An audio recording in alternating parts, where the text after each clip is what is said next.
Sir இப்ப சட்டமன்றத்துல வந்து நீங்க சொன்ன மாரி துணைத் தலைவர், துணை சபாநாயகர், கட்சியில வந்து துணை பொதுச் செயலாளர் அப்படின்னு அதிமுகல பல்வேறு பொறுப்புகள்ல இருந்துட்டீங்க. இப்போ வந்து எல்லாரையும் ஒன்றிணைக்கிறோம். தேசிய ஜனநாயக கூட்டணியின் சார்பா வந்து ஒரு கொஞ்சம் ஐம்பத்தடிகள் தான். உங்கள வந்து முதல்வர் வேட்பாளரா அறிவிக்கிறோம் அப்படின்னு ஒரு வேளை அழைப்பு வந்தால் போவீங்களா சார்? இல்ல அதெல்லாம் சும்மா நடக்காத விஷயங்கள், ம். நடக்க முடியாத விஷயங்கள், கற்பனையான விஷயங்கள்லாம் ம். அதெல்லாம் முதலமைச்சருங்கிறதெல்லாம் ஒரு தமிழ்நாடு பொறுத்தவரைக்கும் இப்போ எடப்பாடி 4 வருஷம் இருந்துட்டார். ஒரு தளபதி ஸ்டாலின் அவர்கள் 5 வருஷம் இருந்துட்டார். ஆமா. 2, 3 தடவை ஓபிஎஸ் இருந்துட்டார். ம். அது மாதிரி அந்த கட்சியினுடைய அவங்க இருக்கிற கட்சி, அதனுடைய வலிமை, கூட்டணியுடைய வலிமை இதெல்லாம் வச்சு ஒவ்வொருத்தருக்கும் அந்த வாய்ப்புகள் இருக்குது.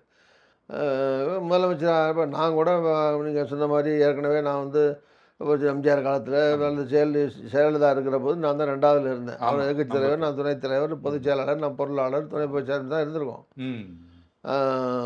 அதனால் அந்த நிலையிலேருந்து தாண்டி ரொம்ப தூரம் வந்தாச்சு இப்போ அதனால் எனக்கு அந்த வாய்ப்பு எழுதியிருந்தால் நான் ஏற்கனவே வந்திருப்பேன்.